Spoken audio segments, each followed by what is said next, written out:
सभी कालखंड में महापुरुष पूर्ण पुरुष होते रहे हैं शरीरों में, लेकिन जब तक आप अपने को खोने के लिए तैयार नहीं होगे तब तक आप उनके संपर्क में नहीं आ सकते।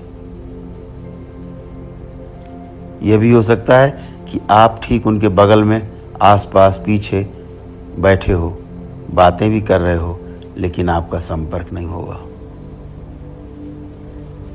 और ठीक से समझें तो दूरियां 3 तरह की होती हैं। एक तो दूरी है स्थान की दूरी, डिस्टेंस। आप वहां बैठे हो और मैं यहां बैठा हूं। हमारे और आपके बीच में जो स्थान की दूरी है, यह 2 बिंदुओं की दूरी है, यह स्थान की दूरी है। थोड़ा आप नज़दीक आ जाओगे, दूरी कम हो जाएगी, और यदि आप मुझे छू लो तो सारी दूरी समाप्त हो जाएगी। लेकिन यह केवल स्थान की दूरी समाप्त हुई है। दूसरी दूरी समय की दूरी है। जैसे आपका कोई मित्र है, चल बसा, मृत्यु हो गई, तो दूसरे स्थान पर एक बिंदु पूरी तरह से गायब हो गया, लेकिन आप आंख बंद करोगे और अनुभव करोगे कि आप बिल्कुल मित्र के निकट हो।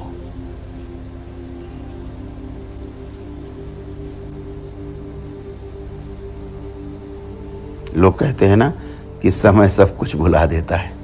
लोग कहते हैं कि समय से सारे घाव भर जाते हैं। जब समय की लंबी दूरी हो जाती है तो हमारी स्मृतियां धुंधली होती होती लुप्त प्राय हो जाती हैं, धीरे धीरे मिट जाती हैं। तीसरी दूरी है प्रेम की दूरी है। समय के पार जो है वह प्रेम की दूरी है। प्रेम की दूरी समय के भी पार है। ये तीसरा आयाम है। अगर आप किसी को प्रेम करते हो, भले ही वो किसी दूसरे देश में रहता हो,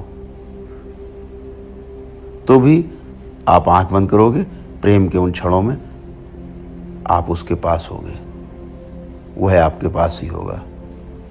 हो सकता है वह कभी मर गया हो और आप दोनों के बीच सदियों की दूरी पैदा हो गई हो, लेकिन प्रेम में कोई दूरी नहीं होगी। आंख बंद करोगे, नज़दीक पाओगे। तो महापुरुषों के पास कोई अभी हो सकता है 2000 साल, 3000 सालों का, 5000 सालों का, 10,000 वर्षों का कोई अर्थ नहीं है, क्योंकि दूरी प्रेम की है। आपके पास वह महापुरुष नहीं है, उसका शरीर जा चुका है, वह शरीर को छोड़ चुका है, लेकिन उसने शरीर छोड़ा है 20 साल पहले, 25 साल पहले, 100 साल पहले, 500 साल पहले, 10,000 साल पहले। लेकिन आपके प्रेम में कोई दूरी नहीं है।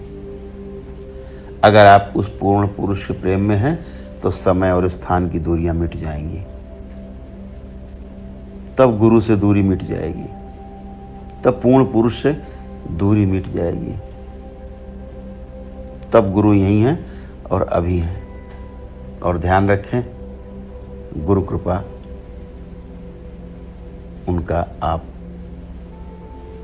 याद करेंगे, उन्हें आप प्रेम करेंगे, वह जो प्रेम की दूरी है, ये तीसरा आयाम, तो आपको कृपा तुरंत मिल सकती है। आप पूर्ण पुरुषों के बगल में बैठे हो सकते हो। जहाँ तक स्थान का संबंध है कोई अंतराल नहीं है, समय में भी कोई अंतराल नहीं है, लेकिन अगर प्रेम नहीं है तो दूरी अनंत है। इसलिए हो सकता है कि कोई महापुरुषों के समय में भी, उनके रहने के समय भी, उनके शरीर यात्रा के रहने के समय में भी, उनके साथ रह करके भी उनके संपर्क में ना रहा हो, और कोई व्यक्ति यहाँ और अभी उनके संपर्क में हो सकता है, जबकि शरीर उनका नहीं है। तो हमेशा गुरु का प्रसाद, गुरु की कृपा प्रेम के आयाम में घटती है। प्रेम में सब कुछ सदा शाश्वत रूप से मौजूद है। इसलिए आप प्रेम में हो तो गुरु कृपा मिल सकती है। लेकिन प्रेम समर्पण है। प्रेम का अर्थ है कि आप से यानी दूसरा आपसे ज़्यादा महत्वपूर्ण हो गया है। अब आप दूसरे के जीवन के लिए अपना जीवन दे सकते हो। दूसरा जिए, इसके लिए आप अपने आप को निछावर कर सकते हो। अब दूसरा व्यक्ति आपका केंद्र बन गया है, आप केवल एक परिधि हो। धीरे धीरे आप पूरी तरह विलीन हो जाते हो और सिर्फ दूसरा ही रहता है, केंद्र ही रह जाता है। उसी क्षण आपको गुरु कृपा उपलब्ध हो जाती है। ये कभी मत सोचो कि गुरु आपको कृपा दे सकता है। गुरु आपको प्रसाद के रूप में कृपा दे सकता है, ऐसा मत सोचो। केवल यह सोचो एक असहाय शिष्य कैसे बना जाए, जो कि पूरी तरह से गुरु के प्रेम में समर्पित हो। तब गुरु आपके पास आएगा। जब शिष्य तैयार है तो गुरु सदा आता ही है। यह शारीरिक उपस्थिति का प्रश्न नहीं है। जब आप पूरी तरह तैयार हो तो प्रेम के किसी अज्ञात आयाम से गुरु कृपा अवश्य उतरती है।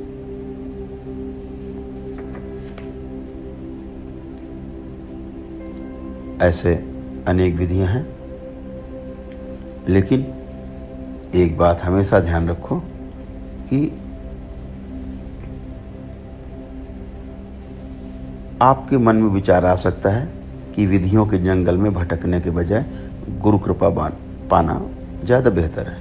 आप सोच सकते हो कि विधियां जटिल हैं और गुरु कृपा सरल है, लेकिन ऐसा सोचने से ही गुरु कृपा नहीं मिलती। पहले अपनी विधियों को प्रयोग में लाओ और ईमानदारी से प्रयोग करो, और यदि आप असफल हुए तो वही असफलता तुम्हारा समर्पण बन जाएगी। समर्पण एक विधि है। धन्यवाद। हरि हर।